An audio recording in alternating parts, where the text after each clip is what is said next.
Já imaginou a cena onde sua parceira encara seu rosto e solta que sente carinho, porém o encantamento romântico simplesmente evaporou? Exatamente esse foi o golpe que levei. Jamais esquecerei aquela madrugada em San Diego. Relaxávamos no estofado assistindo a uma comédia qualquer na televisão e imaginei que seria apenas o encerramento de mais uma jornada calma. Aproximei meu rosto para dar um beijo em minha companheira Chloe. Como era meu costume noturno, murmurei palavras de afeto antes de pegarmos no sono. Contudo, o silêncio dominou o ambiente. Ela meramente segurou o controle remoto, cortou o sinal da TV e fixou o olhar em mim com um semblante pesado, quase sombrio. Meu pulso disparou instantaneamente, pois percebi que o assunto não seria sobre o cardápio do almoço seguinte. Então, com firmeza total, ela pronunciou: "Eu nutro carinho por você, Remiller. De verdade, mas a chama da paixão não existe mais aqui dentro." Nesse milésimo de segundo, o tempo congelou. Aquelas sílabas ressoaram em minha mente como um impacto frontal. Não representava um ponto final definitivo, mas passava longe de ser um recomeço. Parecia que eu havia sido movido de um protagonismo vital para um papel de figurante na existência dela. O que mais machucava era o tom empregado, como se aquilo fosse uma simples alteração de termos técnicos, prevendo que eu aceitaria a mudança sem reclamar. Atuo como consultor de dados. Passo meu expediente desconstruindo lógicas complexas, rastreando erros e propondo saídas racionais. Minha mente não processa bem incertezas do coração. Assim, quando Chloe afirmou que gostava, mas não amava, tratei aquilo como uma variável binária. Ela sente amizade, ela não sente amor. Fim de papo. Após breves instantes de mudez, apenas proferi, compreendido, grato pela sua franqueza. E encerramos ali. Não surgiram gritos, pedidos de chance ou promessas vazias. Apenas balancei a cabeça, fiquei de pé e me dirigi ao dormitório. Enquanto abandonava o recinto, notei o olhar dela cravado em meus ombros, talvez ansiando por um surto emocional. Mas não entreguei nada além de uma neutralidade gélida. Repousado na penumbra, fitando o gesso, senti a vibração do aparelho celular no móvel ao lado. Era um alerta de um chat coletivo que Chloe mantinha com as amigas próximas, um grupo que ela mesma já tinha exibido no dispositivo da sala. Nem precisei desbloquear a tela para deduzir. Ela estava reportando seu ato de bravura para o conselho feminino, colhendo a validação que tanto desejava. Pouco depois, notei o peso no colchão quando ela se deitou, supondo que eu estivesse em sono profundo. O brilho azulado do smartphone realçava sua face, enquanto seus dedos martelavam o vidro em ritmo acelerado. Eu conseguia visualizar cada frase enviada, as colegas rotulando-a como madura, autêntica e forte, exaltando o fato de não ter rompido, mas sim de ter moldado o convívio sob as regras dela. Na visão de Chloe, o plano era genial: preservar o conforto da minha estabilidade, o teto seguro e as finanças divididas,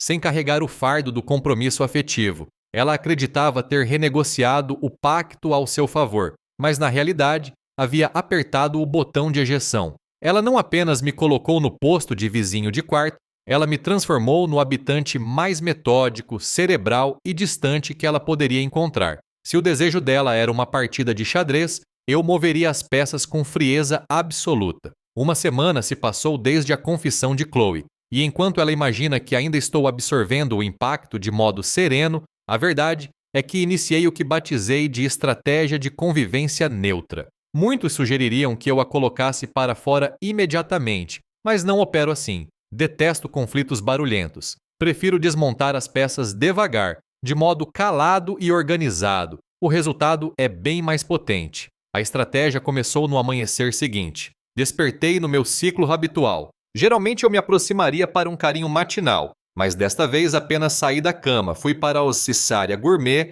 e fiz o café preto. Enchi minha xícara, guardei o excedente num recipiente térmico e deixei o equipamento higienizado no balcão. O sujeito que preparava o desjejum dela todo dia estava movido pelo afeto. Esse indivíduo foi extinto, agora sobrou apenas o coabitante. Me vesti e saí do imóvel com um seco bom dia, lançado sem olhar para trás. Sem beijos, sem afagos. Fui polido, porém distante, exatamente como tratamos um colega de repartição. Nos primeiros momentos, Chloe pareceu apreciar a novidade. Estava radiante, quase aliviada por não ter drama. Tinha a liberdade que buscava. O peso sumira. Para ela, o cenário era ideal. Tinha estacionado o romance numa vaga de espera sem abdicar do luxo ou da moradia. Contudo, gradualmente as pequenas ausências começaram a incomodar. Na tarde de sexta, ela enviou um texto. Oi, eu e as garotas pretendemos conhecer aquele local de massas hoje. Consegue garantir um lugar para 8 pessoas? Esse sempre foi meu dever, coordenar agendas, cuidar de reservas e logística de passeios. Mas desta vez, respondi apenas após um longo intervalo. Lamento, estou impossibilitado hoje. Sugiro que telefone diretamente para o estabelecimento. Costumam ter muita procura. A réplica dela veio rápida, contendo apenas um ponto de interrogação. Ignorei a mensagem. Estava ocupado. Naquele instante, eu treinava na musculação, um novo costume que adotei com o tempo livre que agora sobrava à noite. Foi justamente nesse período que a estratégia de neutralidade atingiu seu pico. Higienizei minhas vestes, estritamente as minhas. Fui ao mercado e adquiri apenas o suprimento individual para os próximos dias. Proteínas, grãos e vegetais para minhas refeições prontas. Não trouxe os petiscos que ela gosta, nem o item sem glúten ou a bebida vegetal cara que ela consumia.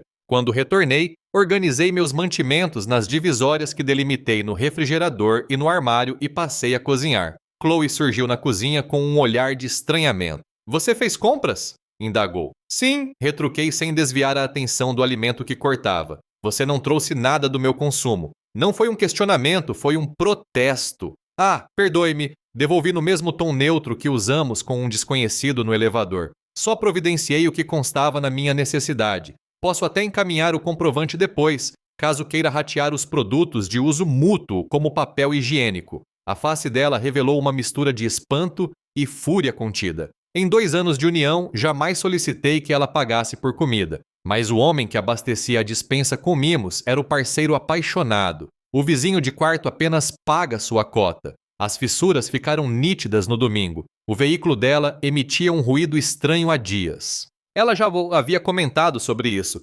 claramente esperando que eu tomasse a iniciativa de consertar. No crepúsculo, ela surgiu no portal do meu escritório privado, encostada na madeira. Meu carro continua com aquele defeito, disse ela. Eu realmente precisava que você desse uma olhada. Não quero ser enganada em alguma oficina. Girei a poltrona e fixei o olhar nela. Isso soa desgastante. Respondi com uma empatia robótica e desapegada. É prudente buscar diversos orçamentos antes de fechar o serviço. Aplicativos de busca podem indicar locais bem avaliados por aqui. E retornei ao monitor. Chloe permaneceu estática ali por quase 60 segundos. Eu sentia sua energia tentando decifrar a nova dinâmica. O homem que passaria o descanso de domingo sujo de graxa no motor, o homem que tinha o contato do mecânico na descagem rápida, era o namorado dedicado. O vizinho de quarto tinha prioridades mais urgentes. Ela resmungou e se retirou sem palavras. A realidade é que não estou praticando maldade. Estou apenas sendo coerente com os fatos.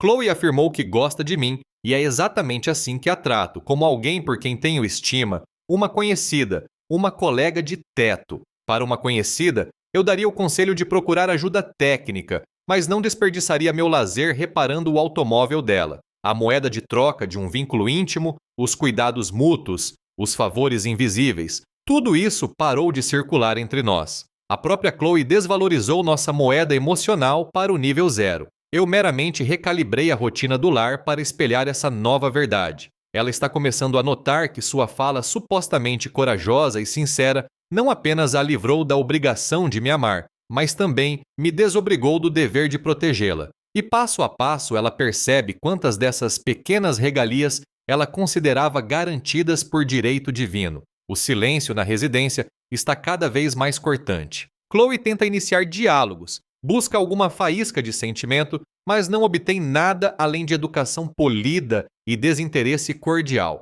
Ela supunha que estava apenas tirando o amor da balança. Agora começa a desconfiar que pode ter quebrado a balança inteira, os pesos e o suporte. Já completamos 1 mês desde que ela decidiu mudar as regras. 30 dias de convivência neutra e o sistema dela está entrando em colapso, mas não por falha minha, e sim por carência dela. O que parecia uma manobra de controle se converteu em um ferimento que não para de sangrar. A polidez, que no começo trazia alívio, tornou-se uma forma de isolamento para ela. É uma barreira constante que não permite aproximação. O grande desafio ocorreu no aniversário dela. No passado, Eu teria organizado cada detalhe com meses de antecedência, festa temática, passeio luxuoso e lembranças de alto valor emocional. Mas desta vez, ao despertar, meramente olhei para ela e disse: "Parabéns, Chloe. Desejo que seu dia seja produtivo." E segui com meu cronograma. Ela ficou me seguindo com os olhos, esperando um desfecho épico.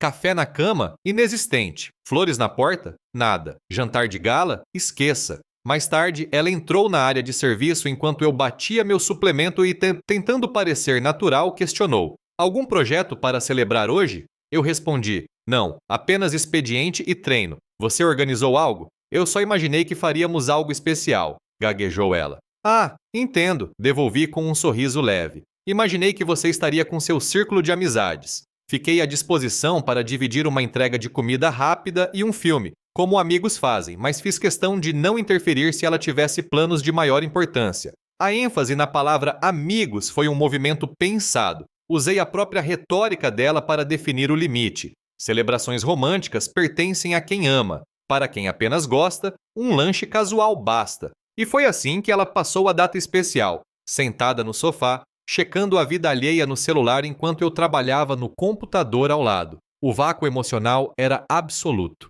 Suas amigas, as mesmas que a chamaram de heroína, postaram elogios vazios na internet, mas nenhuma apareceu para lhe fazer companhia. A parte financeira também começou a apertar. Chloe não tinha dimensão do quanto sua vida era subsidiada pelo homem que ela dizia não amar. Eu custeava nossas saídas, os seguros, a telefonia e as taxas. Era o fluxo natural da vida que criamos. Só que essa vida expirou. Na semana anterior, o sinal do celular dela foi cortado. Ela veio até mim em desespero. Eu apenas comentei: "Ah, sim, removi meu cartão da conta compartilhada, já que não somos mais um núcleo familiar. Você precisará gerir sua própria linha agora." O sangue fugiu do rosto dela. Ela não tinha renda estável. Fazia bicos de arte visual, mas eram incertos e não cobriam seu padrão de vida. Ela estava mal acostumada a ser financiada por um apaixonado. Agora, era só uma devedora morando comigo. Ela tentou me provocar, buscando ressuscitar meu antigo temperamento, nem que fosse pela briga. Espalhava bagunça para que eu organizasse, mas eu apenas movia os objetos para o lado dela da cama. Colocava sons melancólicos no último volume. Eu apenas usava meus abafadores de ruído. Até que na noite passada ela apelou. Chegou tarde, após beber, vestindo uma camisa minha antiga, tentando forçar uma intimidade física. Sentou-se no colchão e começou a soluçar. "Sinto falta de como éramos", disse entre prantos. Fechei meu livro e a encarei. Minha feição era de uma leve preocupação, como se ouvisse o relato de uma vizinha sobre um pet perdido. "Parece que você está em crise, Chloe. Já cogitou buscar auxílio psicológico? Pode ser benéfico ter um olhar técnico sobre esses dilemas." Falei com um distanciamento profissional. Ouvi o desabafo, mas respondi com uma sugestão de serviço. Era como indicar um ortopedista para quem quebrou o pé. Útil, porém sem calor humano. O choro dela parou na hora. Ela ficou me observando, em choque. Começava a entender que não lidava com um homem ferido, mas com um mecanismo que operava conforme as diretrizes que ela mesma instalou. O pânico tomou conta quando o silêncio se tornou definitivo. Então veio o erro fatal do sistema dela. O contrato da residência vence no final do período. A proprietária enviou a proposta de renovação. Ontem, ao voltar do treino, encontrei Chloe sentada com o documento, com olheiras profundas. "Precisamos decidir isso", disse ela. "Tudo bem", respondi. "O que você propõe? Vamos assinar de novo?", questionou. "Eu não vou", respondi seco. O chão sumiu para ela. "Como assim? Onde vamos viver? Não faço ideia de onde você irá morar, Chloe." Falei com serenidade, mas eu já firmei compromisso com um novo imóvel, menor e mais perto do meu trabalho. Faço a mudança no dia 1º. Chloe apenas me fitou. Eu via seu mundo desmoronando. Não era mais uma disputa fria, era um despejo da realidade. Eu planejei meu destino e ela não fazia parte dele. "Você está terminando comigo?", ela gaguejou. "Terminando?", repeti com falsa confusão. "Não, Chloe. Nosso arranjo de moradia apenas chegou ao fim. Somos parceiros de teto, recorda? E o prazo acabou. Não é usual que vizinhos de quarto sigam juntos quando um decide mudar de endereço. Encontrei algo melhor para mim. Imaginei que você faria o mesmo." Foi nesse ponto que ela quebrou de vez. As queixas, o choro e o papel de injustiçada surgiram. "Isso é crueldade!", gritou ela. "Você está me castigando. Eu já disse que errei. Eu disse que te amava. Não, você não disse. Corrigi calmamente. Você disse que sentia falta do passado. Nunca disse que me amava hoje, mas isso é irrelevante agora. Você foi clara sobre não sentir paixão. Eu acreditei na sua palavra. Eu aceitei. Molde minha jornada sobre essa verdade. Não é castigo, Chloe. É apenas o respeito à sua própria honestidade. Mas eu quero que as coisas voltem ao normal, soluçou ela. Acredito que queira, respondi com voz firme. Você quer o homem que era louco por você, o sujeito que cuidava de tudo, pagava tudo e te colocava no pedestal. Você quer o benefício do amor sem o ônus de amar de volta. Você queria um prestador de serviços emocional, mas eu pedi demissão desse cargo. Deixei o silêncio pesar. Ela percebeu que não era um teste, era o desligamento final. Para concluir, peguei uma caixinha de veludo que recebi naquela tarde. O olhar dela brilhou com uma esperança patética, achando que seria uma aliança, um perdão final. Abri a caixa. Era uma chave nova e brilhante. Esta é a entrada do meu novo lar, mostrei a ela. Estou empolgado com a vista de lá. A luz nos olhos dela apagou de vez. Ela apostou que meu afeto era um recurso inesgotável que ela poderia ligar e desligar. Mas havia uma regra. Ele precisava de reciprocidade. Ela não disse mais nada. Apenas encarou o papel da renovação que agora era um problema exclusivo dela. Eu a deixei lá. Faltam 30 dias para eu ser livre. No fim, ela obteve o que pediu, uma vida com um homem que não é apaixonado por ela. A lição é nítida. Quando alguém revela quem é, acredite. Eu acreditei e isso me salvou. Se você acompanhou até aqui, o que faria no meu lugar? Comente abaixo e se inscreva para mais relatos como este.